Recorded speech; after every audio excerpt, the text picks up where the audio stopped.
ప్రభు దినంలో ఆరాధన చేరించినటువంటి సహోదరి సోదరులకు, పిల్లలకు ప్రభు యేసు నామమున వందనాలు తెలియజేస్తున్నాను. గత ప్రభు దినాల్లో మనం క్రీస్తు యేసుతో ఉన్నటువంటి సంబంధ బాంధవ్యాల గురించి ఆలోచన చేస్తా ఉన్నాం.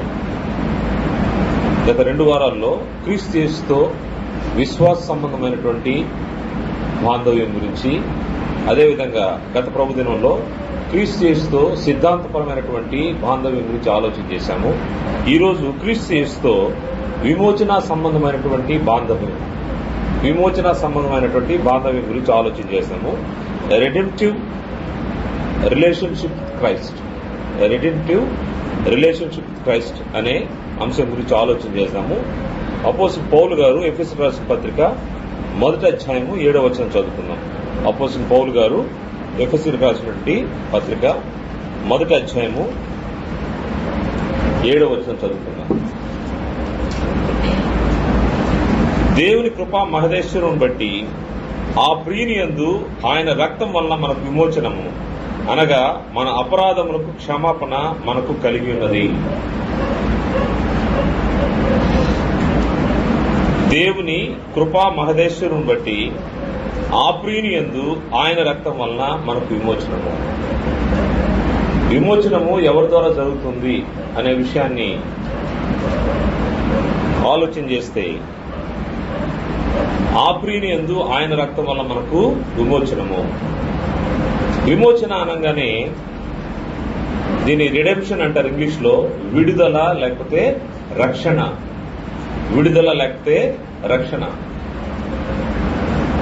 ఈ విమోచన ర్యాన్సమ్ అని కూడా అంటారు. దానికి అర్థం ఏంటంటే విమోచన ప్రతిఫలంగా చెల్లించే మూల్యము. దేనైనా విడిపించాలంటే దానికి కొంత మూల్యాన్ని చెల్లించాల్సిన అవసరం ఉంది, కొంత ధనాన్ని చెల్లించాల్సిన అవసరం ఉంది. ఒకదాన్ని విడిపించడానికి చెల్లించే మూల్యాన్ని ర్యాన్సమ్ అంటారు. గ్రీక్ లో దీన్ని ఎక్స్గోరా అంటారు. ఎక్స్గోరా అంటే బయింగ్ అన్నమాట. బయింగ్ లేకపోతే రీపర్చేస్, మరలా దాన్ని కొనడం, తిరిగి సంపాదించుకోవడం. ఈ విమోచన గురించి ఆలోచన చేసినప్పుడు ఆ ప్రియుని యందు ఆయన రక్తం వల్ల మనకు విమోచనం, అనగా మన అపరాధములకు క్షమాపణ మనకు కలిగి ఉన్నది. మోషే ధర్మశాస్త్రంలో ఒక వ్యక్తి అపరాధం నుంచి విమోచింపబడడానికి కొన్ని కట్టడలు అక్కడ నియమించబడి ఉన్నాయి. వాటిని ఆలోచన చేస్తే మనము ఒక వ్యక్తి చేసినటువంటి తప్పు నుంచి తను విడుదల పొందడానికి లేకపోతే విమోచింపబడడానికి తను కొంత ద్రవ్యాన్ని తీసుకురావాల్సిన అవసరం ఉంది, లేకపోతే ధనాన్ని తీసుకురావాల్సిన అవసరం ఉంది. దాన్ని పరిక్రయ ధనము అంటారు. పరిక్రయ ధనము అది ప్రాణ విమోచన నిమిత్తము చెల్లించాల్సిన ధనం అని గ్రంథంలో తెలుపబడింది. ఈ పరిక్రయ ధనం గురించి నిర్గమకాండంలో మనం చూడొచ్చు. నిర్గమకాండము 21వ అధ్యాయంలో 28వ వచనం నుండి చూస్తే ఈ పరిక్రయ ధనం గురించి మనకు తెలుపబడింది. 21వ అధ్యాయము 28వ వచనం నుండి, ఎత్తు పురుషునైనను స్త్రీనైనను చావపొడిచిన ఎడల నిశ్చయముగా రాళ్లతో ఆ ఎద్దును చావకొట్టవలను, దాని మాంసమును తినకూడదు. అయితే ఆ ఎద్దు యజమానుడు నిర్దోషియగును. ఒక వ్యక్తికి ఒక ఎద్దు ఉంది. ఆ ఎద్దు ఏం చేసిందంటే ఒక పురుషునైనను స్త్రీనైనను చావు పొడిచిందంటే చంపేసింది. దాన్ని బట్టి ఏం జరగాలంటే అక్కడ ఆ ఎద్దుని చంపేయాలంటే, ఆ ఎద్దుని చావగొట్టవలను, రాళ్లతో కొట్టి చావగొట్టవలను, దాని మాంసం తినకూడదు. అయితే ఆ ఎద్దు యజమానుడు నిర్దోషగును.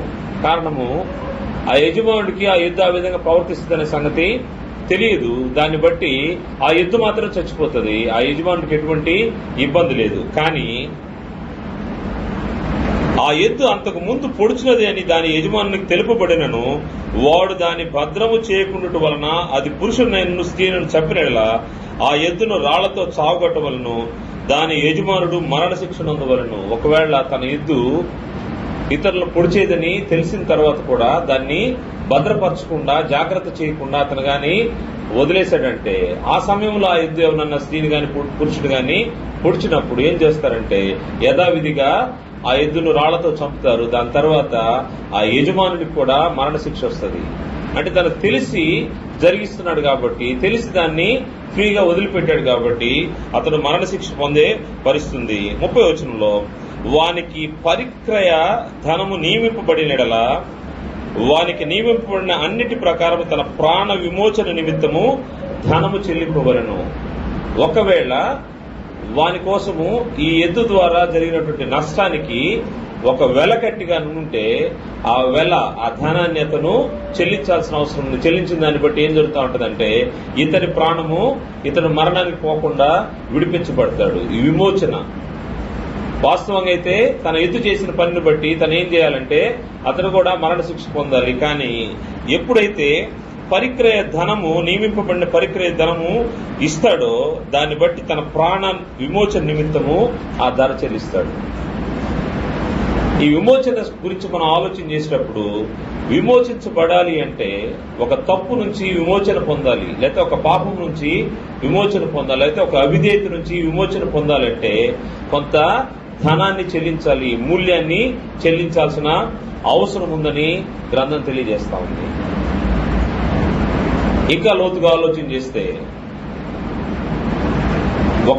ఒక వ్యక్తి చేసినటువంటి పాపాన్ని విమోచించుకోవడానికి తనకైనను లేకపోతే తన సహోదరునికైనను ఇంకెవరికి కూడా అవకాశం లేదంట కీర్తనకారుడు తెలియజేస్తా ఉన్నాడు.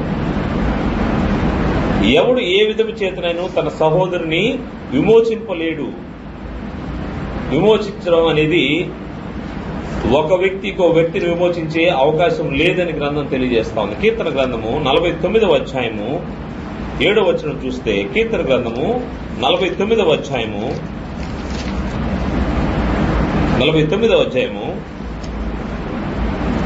7-8 వచనాలు చూస్తే, ఎవడును ఏ విధము చేతనైనను తన సహోదరుని విమోచింపలేడు. విమోచించే అవకాశము నీ సహోదరునికి లేదు, నీ తల్లిదండ్రులకు లేదు, ఇంక వేరే వ్యక్తికి ఎవరికి లేదని గ్రంథం తెలియజేస్తుంది. ఎవడును ఏ విధం చేతను తన సహోదరుని విమోచింపలేడు.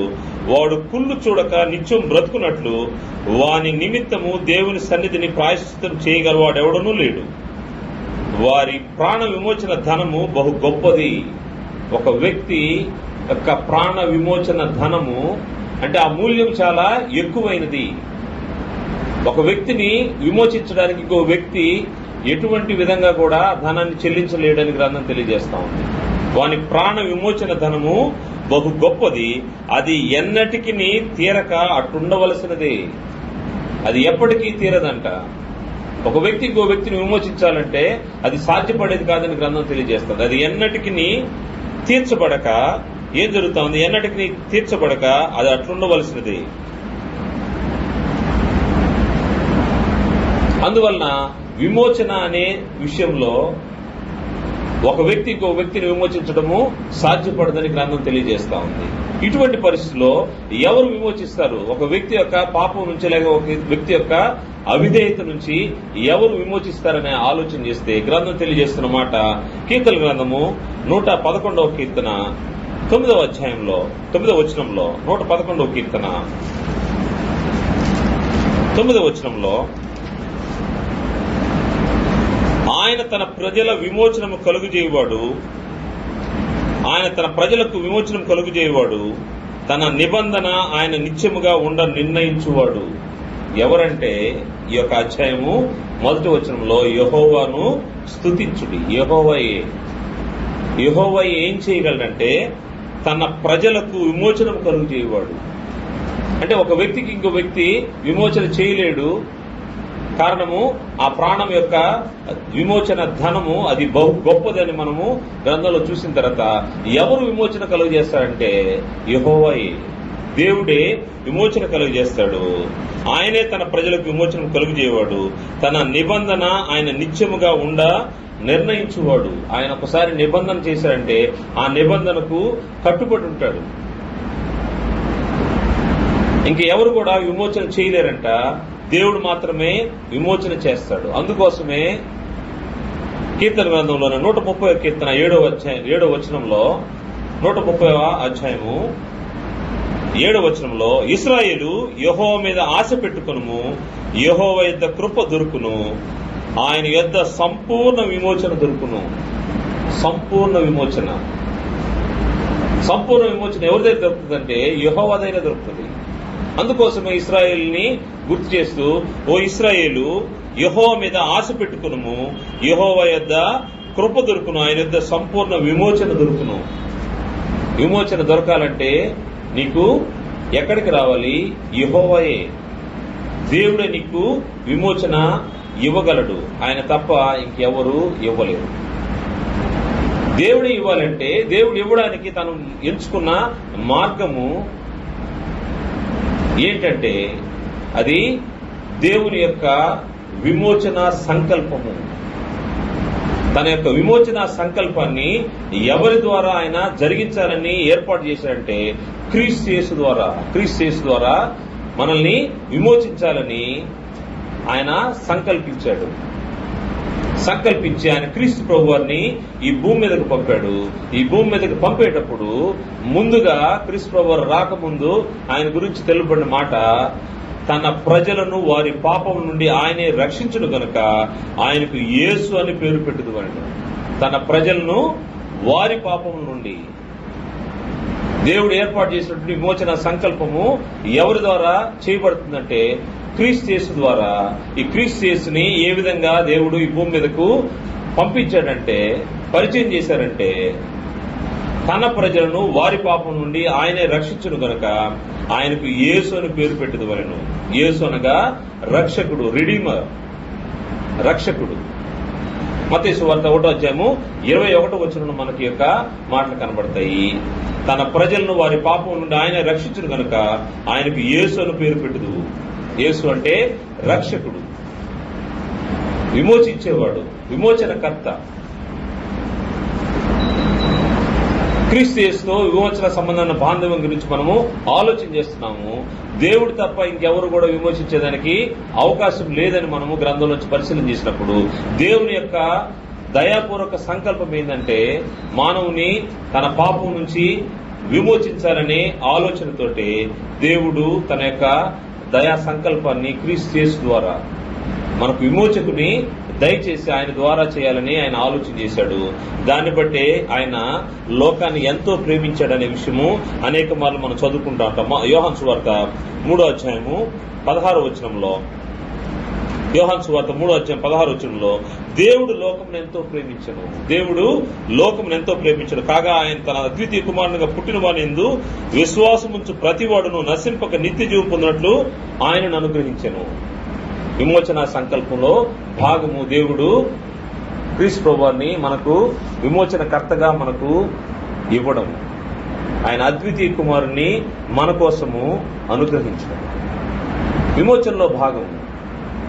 ఒక వ్యక్తిని ఇంకో వ్యక్తి విమోచించలేడు.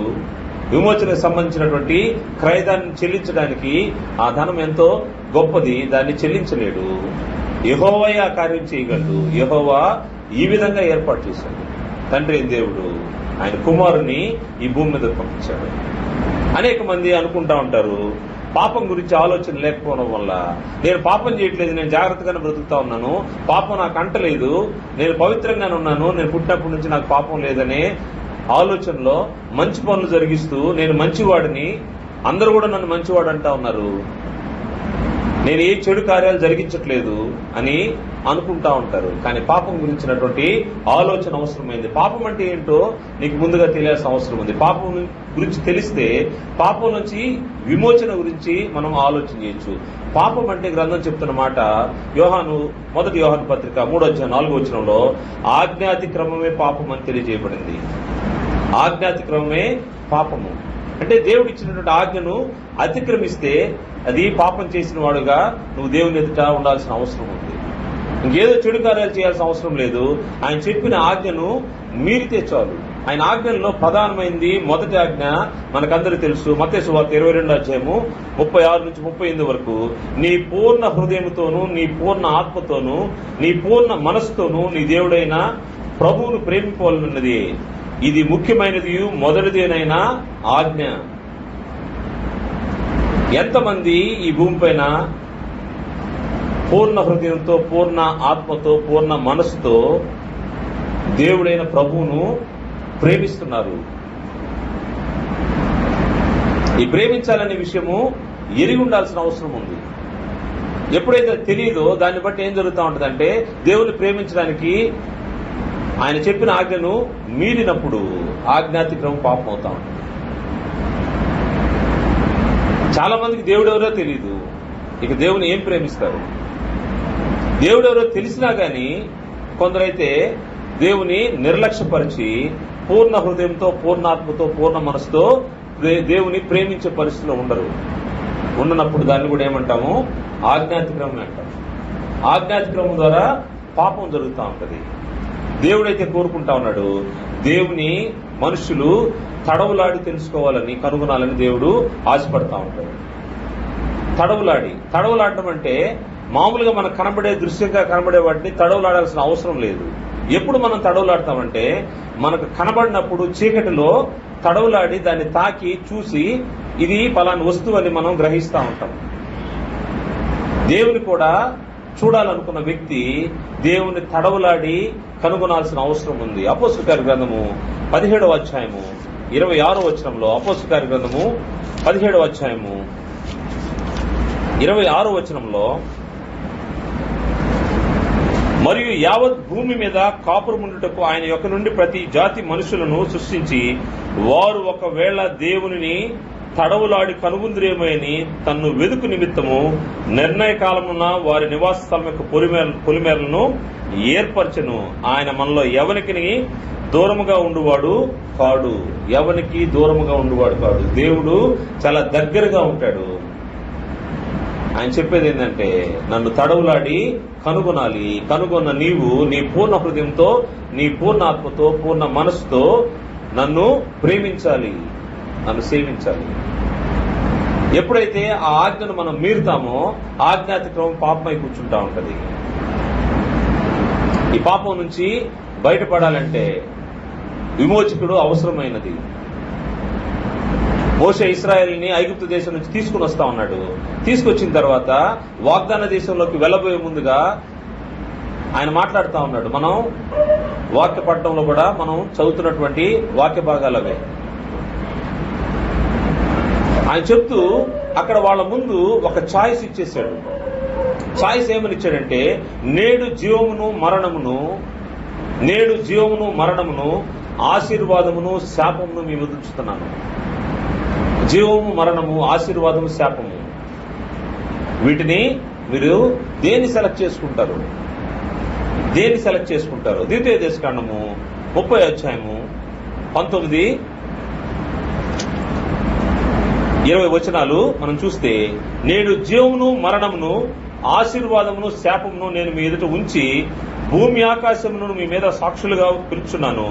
మీ పితరులైన అబ్రహాము, ఇస్సాకు, యాకోబులకు ఆయన ప్రమాణం చేసిన దేశంలో మీరు నివసించినట్లు యెహోవాయే నీ ప్రాణమునకును నీ దీర్ఘాయుష్నకును మూలమై ఉన్నాడు.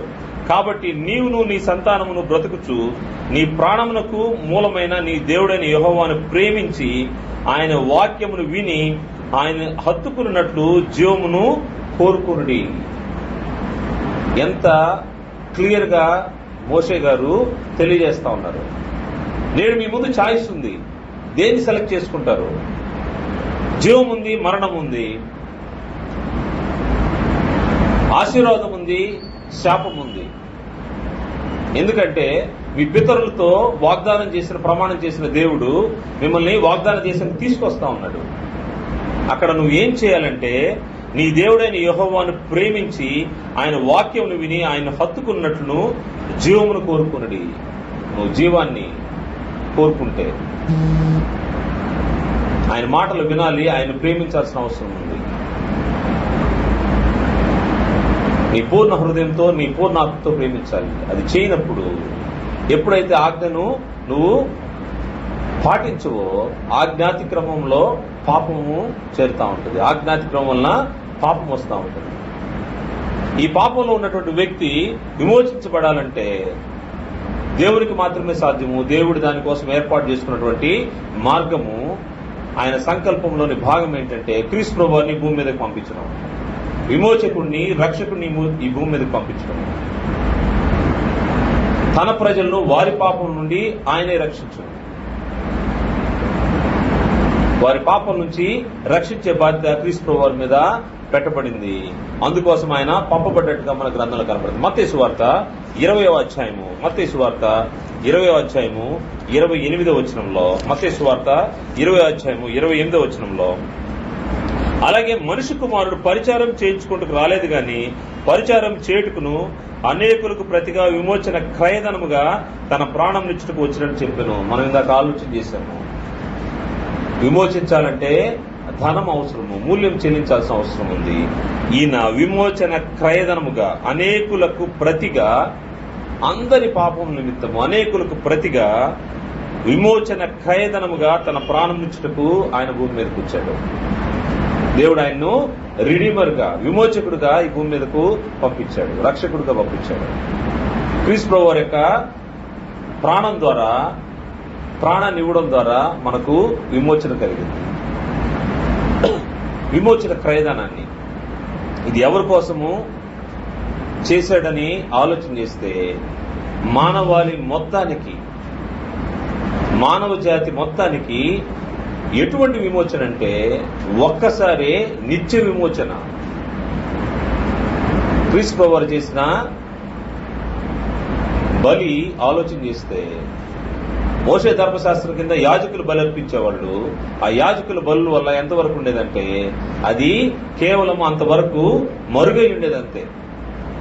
కానీ క్రీస్తు ప్రభువు వారి యొక్క బలి అయితే నిన్ను నిత్య విమోచనకు తీసుకెళ్లిపోయింది. హెబ్రీ పత్రికలో మనం చూద్దాం. హెబ్రీ పత్రిక 9వ అధ్యాయము, హెబ్రీ పత్రిక 9వ అధ్యాయంలో ఒక్కసారి తన రక్తాన్ని చిందించి ఆయన దేవుని సముఖమందు కనబడుటకు పరలోకంకి వెళ్ళాడంట. 9వ అధ్యాయము 12వ వచనం చూస్తే, మేకల యొక్క కోడెల యొక్క రక్తముతో కాక తన స్వరక్తముతో ఒక్కసారి పరిశుద్ధ స్థలంలో ప్రవేశించను. ఏలైనగా మేకల యొక్క ఎడ్ల యొక్క రక్తమును మైలపడిన వారి మీద ఆవుదూడ బూడిద చల్లుటయు శరీర శుద్ధి కలిగినట్లు వారి పరిశుద్ధపరిచిన పడినలా నిత్యుడగు ఆత్మ ద్వారా తను తాను దేవునికి నిర్దోషంగా అర్పించుకున్న క్రీస్తు యొక్క రక్తము నిర్జీవ క్రియలను విడిచి జీవం గల దేవుని సేవించడానికి మీ మనస్సాక్షిని ఎంతో ఎక్కువగా శుద్ధి చేయును. ఈ హేతువు చేత మొదటి నిబంధన కాలం జరిగిన అపరాధం నుండి విమోచన కలుగుటై ఆయన మరణం పొందినందున మానవ జాతి మొత్తానికి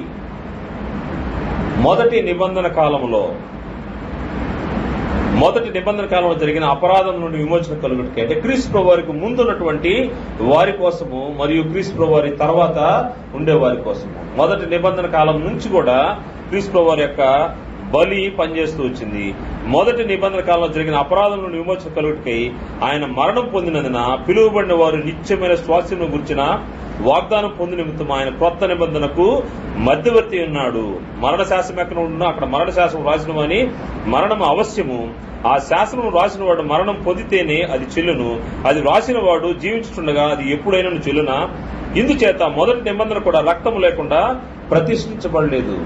ప్రతిదానికి ప్రతిష్ఠించాలంటే రక్తం అవసరము, రుసుము అవసరము, లేకపోతే ద్రవ్యం అవసరము. విడిపించబడ్డానికి, విమోచింపబడడానికి రక్తము అవసరము. ధర్మశాస్త్ర ప్రకారం మోసే ప్రతి ఆజ్ఞను ప్రజలతో చెప్పించిన తర్వాత ఆయన నీళ్లతోనూ రక్తం వర్ణము గల గొర్రె బొచ్చుతోనూ హిస్సోపుతోనూ కోడల యొక్క మేకల యొక్క రక్తం తీసుకుని దేవుడు మీ కొరకు విధించిన నిబంధన రక్తం మీదని చెప్పుచు గ్రంథం మీదను ప్రజల మీదను ప్రోక్షించను. అదేవిధంగా గుడారం మీదను సేవా పాత్రలన్నింటి మీద నా రక్తం ప్రోక్షించను.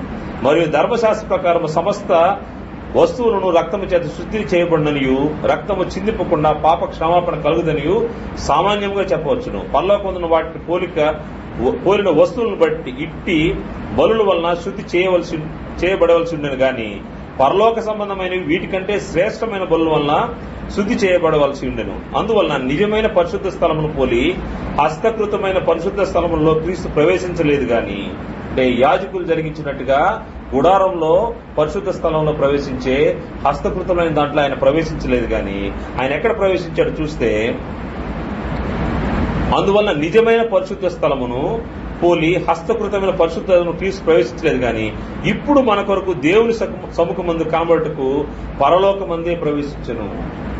డైరెక్ట్ గా క్రీస్తు ప్రభువారు తన రక్తాన్ని బలిగా అర్పించి విమోచన క్రయధనముగా మానవాళి కోసము ఆయన ఒక్కసారి బలి అర్పించి పరలోకంలోకి ప్రవేశించారు. యాజకులైతే తమది కాని రక్తాన్ని తీసుకుని పరిశుద్ధ స్థలంలో ప్రవేశిస్తే, క్రీస్తు ప్రభువారు అయితే తన రక్తాన్ని మొదటి నిబంధనలో ఉన్నటువంటి అపరాధాల నిమిత్తము, దాని తర్వాత వచ్చేవారి యొక్క అపరాధం నిమిత్తము ఆయన మధ్యవర్తిగా ఉండి ఆయన రక్తాన్ని ఇచ్చాడు. విమోచన క్రయధనంగా తన యొక్క రక్తాన్ని, తన ప్రాణాన్ని ఇచ్చినట్టుగా మనకు కనబడతా ఉంది.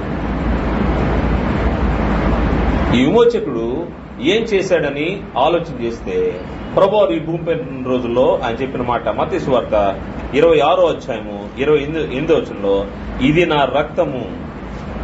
మత్తయి సువార్త 26వ అధ్యాయము 28వ వచనంలో, ఇది నా రక్తము అనగా పాప క్షమాపణ నిమిత్తము అనేకుల కొరకు చిందింపబడుతున్న నిబంధన రక్తము. అది మొదటి నిబంధనలో ఉన్నటువంటి జనులకు వర్తిస్తుంది. దాని తర్వాత క్రొత్త నిబంధన కింద ఉన్నటువంటి మనకు కూడా వర్తిస్తుంది. క్రొత్త నిబంధన కింద ఉన్నటువంటి మనకు కూడా వర్తిస్తుంది. ఇది నా రక్తం అనగా పాప క్షమాపణ నిమిత్తం అనేకుల కొరకు చిందింపబడుతున్న నిబంధన రక్తము. ఈ నిబంధన రక్తం అంటే కొత్త నిబంధన. క్రొత్త నిబంధన చట్టం కింద ఉండే వారికి కూడా ఈ యొక్క రక్తం పనిచేస్తూ ఉంటది. విమోచనకు ఈ రక్తం కారణమవుతా ఉంటది. క్రీస్తు ప్రభుతో నీకున్నటువంటి విమోచన పరమైనటువంటి సంబంధ బాంధవ్యం గురించి ఆలోచన చేస్తే, ఆయన రక్తం లేకుండా నీ పాపాలకు విమోచన లేదు. నేను ఇంకెవరు, నీ సహోదరుడు కానీ నీ తల్లిదండ్రులు కానీ ఎవరు కూడా విమోచించలేరు. ఇది దేవునికే సాధ్యమైనది. దేవుడు ఏర్పాటు చేసినటువంటి ప్రభు వారి ద్వారానే ఈ యొక్క కార్యక్రమం జరిగింది. మనం విమోచన గురించి ఆలోచన చేస్తున్నప్పుడు ఆయన అనేకుల విమోచన నిమిత్తము తన ప్రాణాన్ని అర్పించినట్టుగా మన గ్రంథంలో కనబడుతుంది. తన్ను తాను ఆయన ఇష్టపూర్వకంగా సమర్పించుకున్నట్టుగా మనకు కనబడుతుంది. తిమోతి రాసిన మొదటి పత్రిక 2వ అధ్యాయము 6వ వచనంలో, తిమోతి రాసిన మొదటి పత్రిక 2వ అధ్యాయము 6వ వచనంలో, ఈయన అందరి కొరకు విమోచన క్రయధనముగా తన్ను తానే సమర్పించుకును, దీనిని గూర్చిన సాక్ష్యము యుక్తకాలం మందు ఇయ్యబడును. ఈయన అందరి కొరకు విమోచన క్రయధనముగా తన్ను తానే సమర్పించుకును. వాలంటీర్గా దేవుడు ఆజ్ఞాపించాడు. ఆజ్ఞను తూచే తప్పకుండా నేనున్నాను ప్రభువా, నేను ఈ పని చేస్తానని ఆయన తన కార్యక్రమం జరిగించినట్టుగా మన గ్రంథంలో కనబడతాం. అందరి విమోచన క్రయధనం. ఈ క్రయధనం ఏం చేస్తా ఉందంటే మన పాపాలని విమోచిస్తా ఉంది. పాపం నుండి మనల్ని విమోచన చేస్తా ఉంది. కొలసీ పత్రిక మొదటి అధ్యాయము 13-14 వచనాల్లో, కొలసీ పత్రిక మొదటి అధ్యాయం 13-14 వచనాల్లో, ఆయన మనల్ని అంధకార సంబంధమైన అధికారం నుండి విడుదల చేసి తాను ప్రేమించి తన కుమారుని యొక్క రాజ్య నివాసులుగా చేసెను. ఆ కుమారుని యందు మనకు విమోచన అనగా పాప క్షమాపణ కలుగుతున్నది. విమోచన అంటే నీకు నాకు పాప క్షమాపణ. మనం చేసిన పాపాలు, ఆ పాపాల నుంచి బయటపడేదానికి మనకు ఛాన్సే లేదు. మనల్ని ఇంకొక వ్యక్తి వచ్చి పాపాల నుంచి బయటపడేసే మన సహోదరుడు ఎవరు చేయలేరు. క్రీస్తు ప్రభువు వారి ద్వారా దేవుడు ఏర్పాటు చేసినటువంటిది. ఆయన మన అంధకార సంబంధమైన అధికారుల నుంచి విడుదల చేసి తాను ప్రేమించి తన కుమారుని యొక్క రాజ్య నివాసులుగా చేసిన ఆ కుమారుని మనకు విమోచనం అనగా పాపములకు క్షమాపణ కలిగి ఉన్నది. మన పాపాలు విమోచింపబడడానికి క్రీస్తు ప్రభువు వారి యొక్క రక్తము అవసరమైనది. ఈ రక్తం ఎటువంటిదంటే ఇది అమూల్యమైనది, నిష్కలంకమైన రక్తం అని గ్రంథం తెలియజేస్తాం. ఈ అమూల్యమైన నిష్కలంకమైన రక్తం ద్వారా నీవు నేను విడిపించబడ్డాము, విమోచింపబడ్డాము. పేతురు రాసినటువంటి మొదటి పత్రిక మొదటి అధ్యాయము 18-19 వచనాలు చూస్తే, పేతురు రాసినటువంటి మొదటి పత్రిక మొదటి అధ్యాయం 18-19 వచనాలు, పితృపారంపర్యమైన మీ వ్యర్థ ప్రవర్తన విడిచిపెట్టినట్లుగా వెండి బంగారం వంటి క్షయ వస్తువుల చేత మీరు విమోచింపబడలేదు. గాని ఒకవేళ మన పూర్వీకుల కాలంలో బానిసలుగా ఉండేవారిని విడుదల చేయడానికి డబ్బునో బంగారాన్నో వెండినో ఇచ్చి వాళ్ళని విడుదల చేసేవాళ్ళు, అయితే వాళ్ళని కొనుక్కునేవాళ్ళు. కానీ అటువంటి క్షయ వస్తువుల చేత మీరు కొనబడలేదు, మీరు విమోచింపబడలేదు. మీరు వెండి బంగారం వంటి క్షయ వస్తువుల చేత మీరు విమోచింపబడలేదు, కానీ అమూల్యమైన రక్తము చేత, అనగా నిర్దోషమును నిష్కలంకమునకు గొర్రె పిల్ల వంటి క్రీస్తు రక్తం చేత విమోచింపబడుతుంది. మీరు ఎరుగుదు కదా. విమోచన, ఈ రిడెంప్షన్ ఎలా జరిగిందో, నీ జీవితంలో నీ పాపాలకి, నీ అపరాధాలకి విమోచన ఎలా జరిగిందో తెలుసుకోవాల్సిన అవసరం ఉంది. క్రీస్తు యేసు ద్వారా నీకు జరిగినటువంటి ఈ విమోచన గురించి నీకు పూర్తి అవగాహన ఉండాల్సిన అవసరం ఉంది. ఆయన రక్తాన్ని పెడితేనే నువ్వు విమోచింపబడ్డావు. ఆ రక్తం ఎటువంటిదంటే నిర్దోషమైంది, అమూల్యమైన రక్తం, నిష్కలంకమైన రక్తం, గొర్రెపిల్ల వంటి రక్తం. ఇటువంటి రక్తము నీ కోసము శిలువలో చిందించబడింది. దాని ద్వారా నీవు విమోచింపబడ్డావు. లేకపోతే నీవు పాపంలోనే ఉండి చనిపోవలసిన వాడు, క్షమాపణ లేని పరిస్థితుల్లో చనిపోవలసిన వాడు. దాన్ని బట్టే ఆయన గురించి చెప్పబడిన మాట, క్రీస్తు ప్రభువు గురించి చెప్పబడిన మాట, నీవు యోగ్యుడవు. ప్రకటన గ్రంథంలో ఈ మాట తెలియబడింది. నువ్వు ఆ గ్రంథం చుట్టూ ఇప్పుటకు యోగ్యుడు. కారణం ఏంటంటే నీ రక్తం ఇచ్చి ప్రతి వంశంలోనూ, ప్రతి జనములోను, ప్రతి ప్రజలోనూ దేవుని కోసం మనుషుల్ని కొన్నావనే విషయాన్ని గ్రంథం తెలియజేస్తా ఉంది. ప్రకటన గ్రంథం 5వ అధ్యాయము, ప్రకటన గ్రంథము 5వ అధ్యాయం 9వ వచనం చూస్తే, 9-10 వచనాలు, ఆ పెద్దలు నీవు ఆ గ్రంథము తీసుకుని దాని ముద్రను విప్పుటకు యోగ్యుడువు. క్రీస్తు ప్రభువు వారిని గురించినటువంటి మాటలు ఇవి.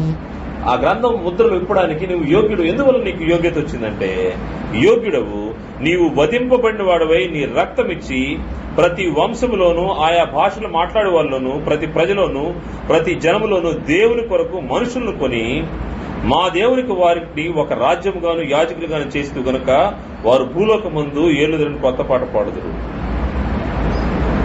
దేవుని కొరకు మనుషుల్ని కొన్నాడంట. ఎలా కొన్నాడంటే, మన మీద ఉన్నటువంటి పాప రుణాన్ని మొత్తాన్ని ఆయన చెల్లించి, ఒక్కొక్కరిని మన మీద ఎంత రుణం ఉందో ఆ రుణాన్నంతా ఆయన తీసేసి మనల్ని కొన్నాడు. ప్రతి ప్రజలను, ఆయా భాషలు మాట్లాడే వాళ్ళు, ఈరోజు మనం ఆలోచన చేస్తే ప్రపంచవ్యాప్తంగా క్రీస్తు యేసు యొక్క రక్తంతో కొనబడిన వారు దేవుని ప్రజలుగా ఆయా దేశాల్లో ఆయా భాషలు మాట్లాడేవారు. వారు ఏ విధంగా కొనబడ్డారంటే, దేవునికి వాళ్ళు యాజకులుగా, దేవుని కొరకు వారు యాజకత్వం చేసేవారుగా, ఒక రాజ్యంగా కొనబడ్డారు. క్రీస్తు సంఘము దేవుని యొక్క రాజ్యం.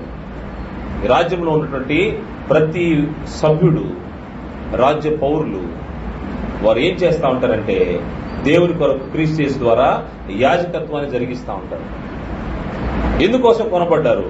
ఒక రాజ్యంగా, యాజకులుగా ఎందుకు చేయబడ్డారని ఆలోచన చేస్తే, యాజకత్వం జరిగించడానికి. దానికోసమే మీరు రాజులైన యాజక సమూహం. ఎవరైతే క్రీస్తు యేసు యొక్క రక్తంలో కొనబడతారో వారు రాజులైన యాజక సమూహానికి గ్రంథం తెలియజేస్తుంది. పేతురు రాసిన మొదటి పత్రిక 2వ అధ్యాయము 6వ వచనంలో, 5వ వచనంలో, 9వ వచనం చూసాం. అయితే మీరు చీకటిలో ఉండి ఆశ్చర్యకరమైన తన వెలుగులోనికి మిమ్మల్ని పిలిచిన వాని గుణాత్సను ప్రచురం చేయ నిమిత్తము ఏర్పరచబడిన వంశమును, రాజులైన యాజక సమూహమును, పరిశుద్ధ జనమును, దేవుని సొత్తైన ప్రజలనై ఉన్నారు. దేవుని రాజ్యంలోని పౌరుల యొక్క స్థితి ఏంటంటే, వీరు పరిశుద్ధ జనము, ఏర్పరచబడిన వంశము, రాజులైన యాజక సమూహము. ఆదివారం దేవుని సన్నిధికి వచ్చి ఏం చేస్తూ ఉంటావు? ఇక్కడ యాజకత్వం చేస్తూ ఉంటాం, దేవుని ఆరాధిస్తూ ఉంటాం. నీ పూర్ణ హృదయంతో, నీ పూర్ణ ఆత్మతో, నీ పూర్ణ మనసుతో నీ దేవుడైన యెహోవాను ప్రేమించాలంటే ఆ కార్యక్రమం యాజకత్వం జరిగించే కార్యక్రమం. దానికోసము మనుషుల్ని కొన్నాడంట. కొని ఒక రాజ్యంగా చేశాడు. తన రక్తాన్ని ఇచ్చి కొన్నటువంటి ప్రభువారు మనకు విమోచనకర్తగా దేవుడు ఆయన అనుగ్రహించాడు. ఏమి బలులు అర్పిస్తాము? యాజకులు ఏం చేస్తూ ఉంటారంటే, గుడారంలో బలులు అర్పిస్తూ ఉంటారు. ఈ కొత్త నిబంధన చట్టం కింద ఉన్నటువంటి ఈ యాజకులు ఏం చేస్తూ ఉంటారంటే, వీళ్ళు అర్పించే బలులు ఏమంటారంటే ఆత్మ సంబంధమైన బలులు అంటారు. ఆత్మ సంబంధమైన బలులు. ఈ ఆత్మ సంబంధమైన బలులు అర్పిస్తూ దేవునికి వీరు మందిరంగా కట్టబడతా ఉంటారంట. ఇదే పేతురు పత్రిక 1వ అధ్యాయము 2వ అధ్యాయం 5వ వచనంలో యేసుక్రీస్తు ద్వారా దేవునికి అనుకూలములకు ఆత్మ సంబంధం బలులు అర్పించుటకు పరిశుద్ధ యాజకులుగా ఉండినట్లు మీరు సజీవమైన రాళ్ల వలె నుండి ఆత్మ సంబంధం మందిరంగా కట్టబడుచున్నారు.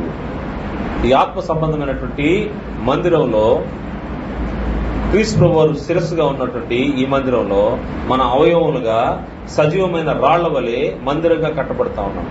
మనం చేయాల్సిన పని ఏంటంటే ఈ యాజకత్వం చేయాలి, ఆత్మ సంబంధమైన బలులు అర్పించాలి. ఆత్మ సంబంధమైన బలులు అర్పించాలి. క్రీస్తు ప్రభుతో క్రీస్తు యేసుతో నీకున్నటువంటి విమోచన సంబంధమైనటువంటి బాంధవ్యం ఏంటంటే, నువ్వు విమోచింపబడ్డావు అంటే నువ్వు దేవునికి యాజకత్వం చేయాలి, ఆత్మ సంబంధమైనటువంటి బలులు అర్పించాల్సిన అవసరం ఉందని గ్రంథం తెలియజేస్తాం. ఎప్పుడైతే ఈ బలులు అర్పిస్తూ సజీవమైన రాళ్ల వలె దేవుని యొక్క మందిరంలో భాగంగా మనం కూడా కట్టబడతా ఉంటాం. క్రీస్తు యేసుతో విమోచన సంబంధమైనటువంటి బాంధవ్యం గురించి బాంధవ్యం గురించి ఆలోచన చేస్తా ఉన్నాము. దీంట్లో మొదటిగా విమోచన గురించి ఆలోచన చేశాము. ఈరోజు విమోచన వరకు ఆపుతాను.